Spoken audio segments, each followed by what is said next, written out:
So welcome to Carolina Breast Friends Zoom session today. We are thrilled to have Lori Sumner, owner of Anchor Health Coaching, with us. Lori is a 6-year breast cancer survivor who started Anchor Health Coaching after her diagnosis. She offers personalized coaching packages for women who have been affected by breast cancer. Her goal is to help each client identify her personal health and life goals in order to move her past the fear and vulnerability of her diagnosis towards a place of healing and acceptance. Today's discussion promises to be both informative and inspiring. So without further ado, I will turn this over to you, Lori. All right, great. Thank you so much, Ashley. And I'm thrilled to be here. This is really my ideal audience. I am a breast cancer survivor myself.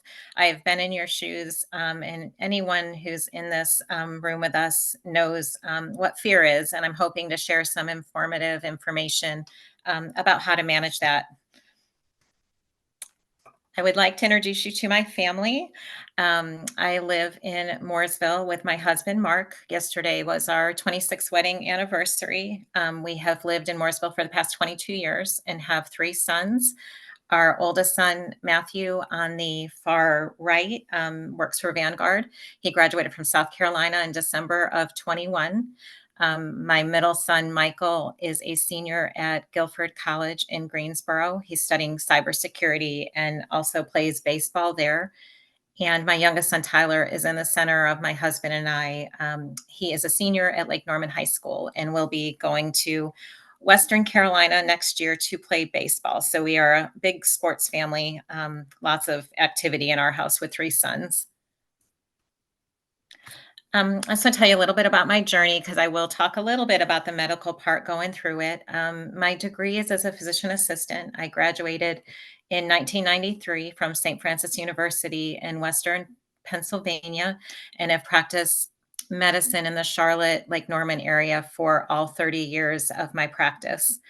I married my husband in 1997 and got in those busy years of raising kids and working. And in 2015, just prior to that, I started realizing that medicine was changing. My appointment times were shorter with my patients, and I was really missing that education piece that I could spend time with my patients. So in 2015, I started my master's degree in health sciences. That was interrupted for a period of time, about a year, when I was myself was diagnosed with breast cancer in 2017. That personal journey being a patient really pushed home, I guess, the need I felt to expand my educational piece.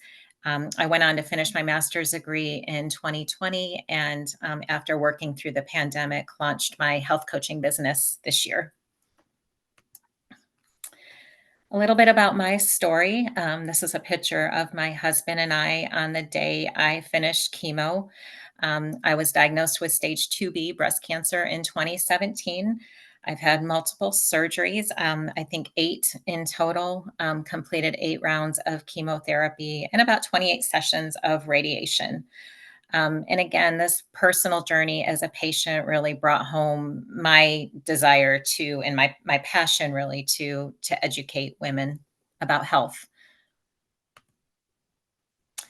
And these are the reasons why. The journey through treatment is hard. And I think one of the biggest discoveries you make when you're going through it is, what do you really want to live for? What are the moments you don't want to miss? College graduations, sports games, prom, family events, and celebrating milestone anniversaries and birthdays. These were my why, as I went through treatment, what really pushed me forward. So we are going to focus on fear tonight, and I just want to give you a definition of what fear is. It's an unpleasant emotion caused by the belief that someone or something is dangerous, likely to cause pain or a threat. And I'm not going to go too much into the medical side of it, but you hear a lot about stress and fear and the mind body connection between that. And then there is actually an area in the brain which is our stress response. The amygdala is in the posterior part of our brain. It responds to our emotions. And when it senses a stressor, it releases hormones that exhibit a stress response in our body. Very powerful area. And when you talk about being mindful in activities, this is really what it's referring to. It's a very real thing. So when fear goes untreated or unaddressed, it can have damaging long-term health effects. It can weaken your immune system. It can cause heart damage, again, because of those hormones that cause that stress response in our body. It can cause ulcers in the stomach, irritable bowel syndrome, which is a disruption in our normal digestion. It can affect our fertility and lead to ongoing anxiety and depression. And as cancer patients, what do you fear the most? I think starting off at the beginning of your journey, it's the unknown. What's going to happen? You've received this diagnosis that a lot of us feel we would never have, and you don't know what's going to happen next. All of a sudden, you're just going about your normal life, and now you're thrust into a zillion medical appointments and tests and scans and surgeries.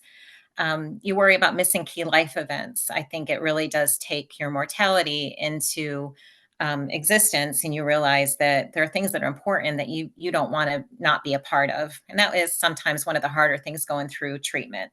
Treatment itself is scary. The side effects of the treatment, I feel sick. I've lost my hair. I feel different. I don't feel good. I have energy. I don't have the energy that I used to.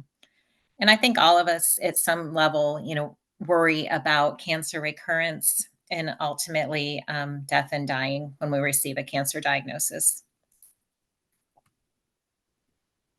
So, what are some key ways that you can manage fear? First is accepting it.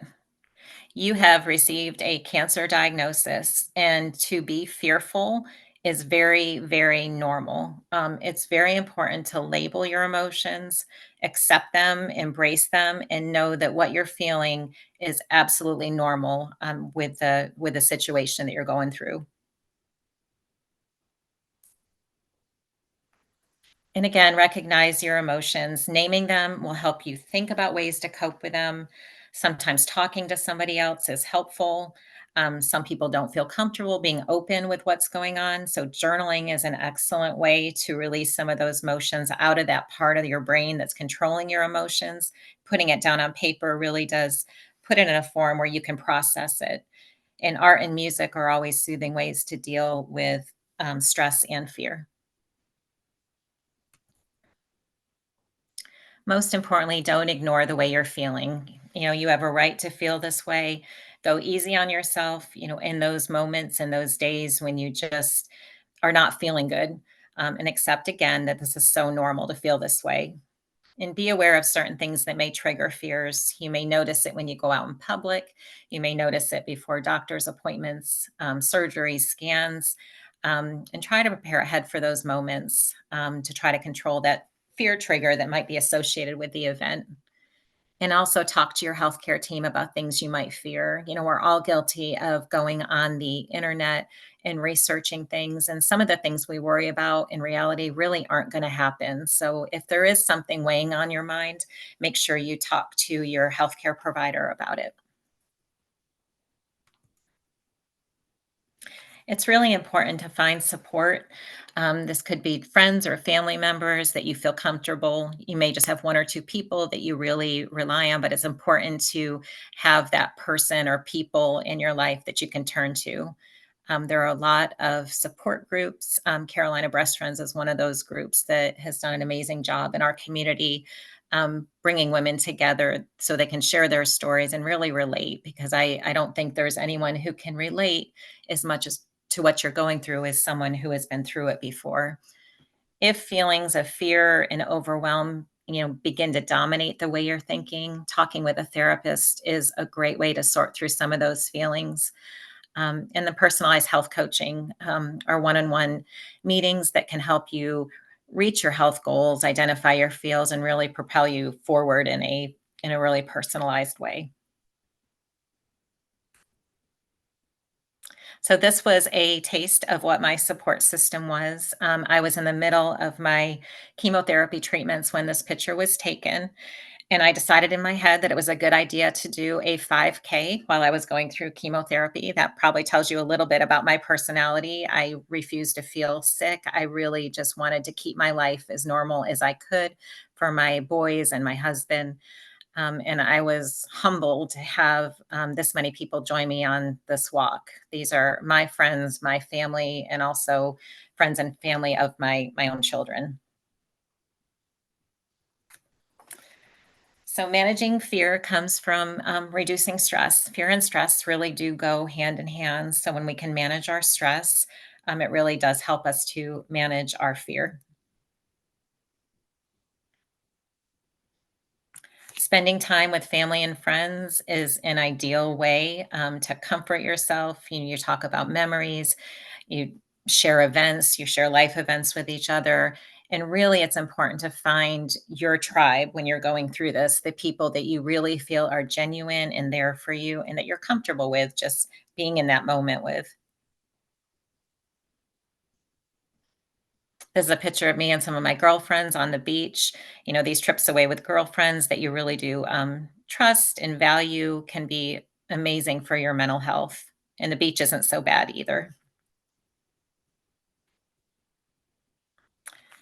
I think whenever you go through a cancer diagnosis, you can look at it, at a point when you've gone through your treatment, when it's a time to rediscover you. If you think of that journey as a way to recapture your life and rediscover yourself, it really can be an amazing experience.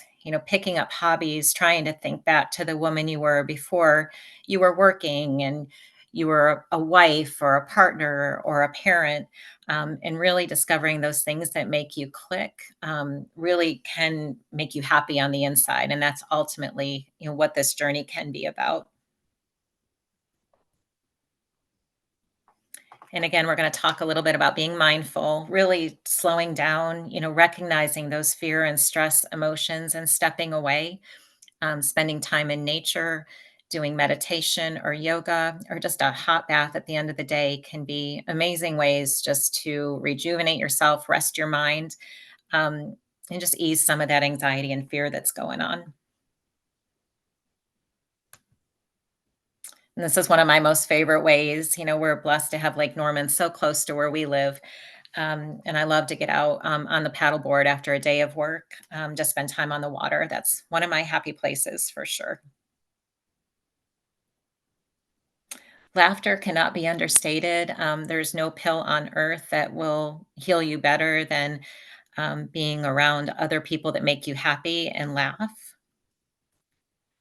This picture was taken at a girlfriend's party. Her daughter is doing a destination wedding, and she was trying to think of a way that she could bring her girlfriends together. So she decided it was a really good idea for us to get our wedding gowns on. My wedding gown does not fit me anymore. It was a very slim fit dress, and I decided to pin this dress on myself and actually won an award for it when I got to this party. But an absolutely great time and lots of laughter in those moments.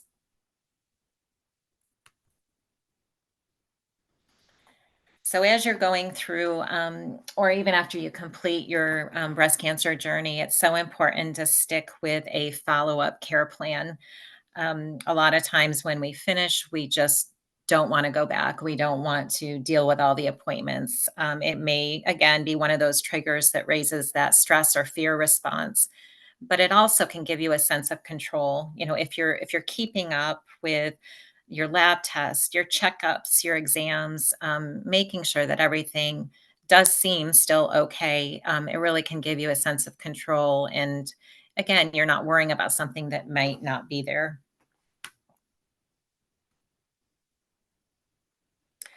So I think it's important to talk about some warning signs when you're talking about stress and fear.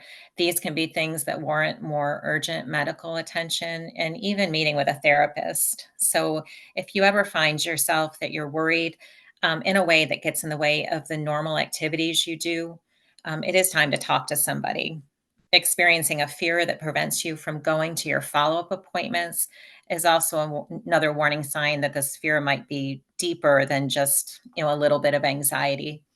hopelessness about the future, if you feel as if you have nothing to live for, we would really encourage you to talk with a therapist. Difficulty sleeping or eating well, these basic things that help us to take care of ourselves can be signs of more advanced depression. Not participating in activities that you used to do, trouble concentrating or making decisions, or feeling as if you have nothing to look forward to.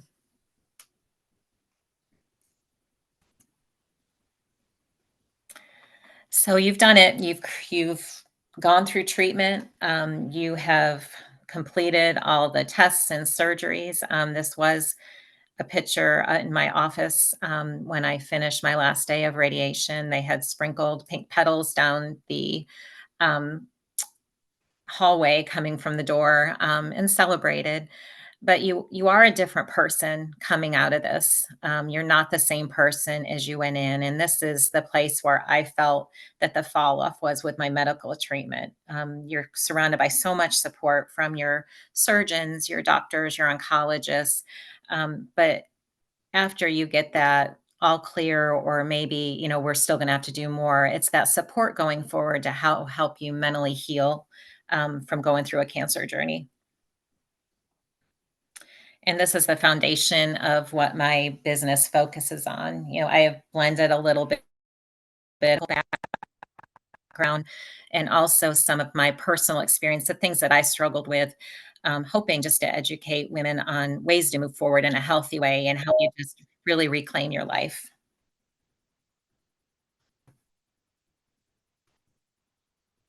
So again, Ashley, I just want to thank you for having me. The whole country is pink right now. This is the skyline in Charlotte. I'm sure you're all familiar with this building if you live locally, but everything turns a little bit pink. But I think for us, this journey goes a lot longer than just the month of October, and it's something that's just really personal. And I hope I've just shared some things that you can take with you and help you move forward. And I'd love to talk to any questions right now. Thank you, Lori, so much. I really appreciate your time tonight going over ways to managing fear. At this time, I will stop the recording so we can do any Q&A sessions. Give me just one moment.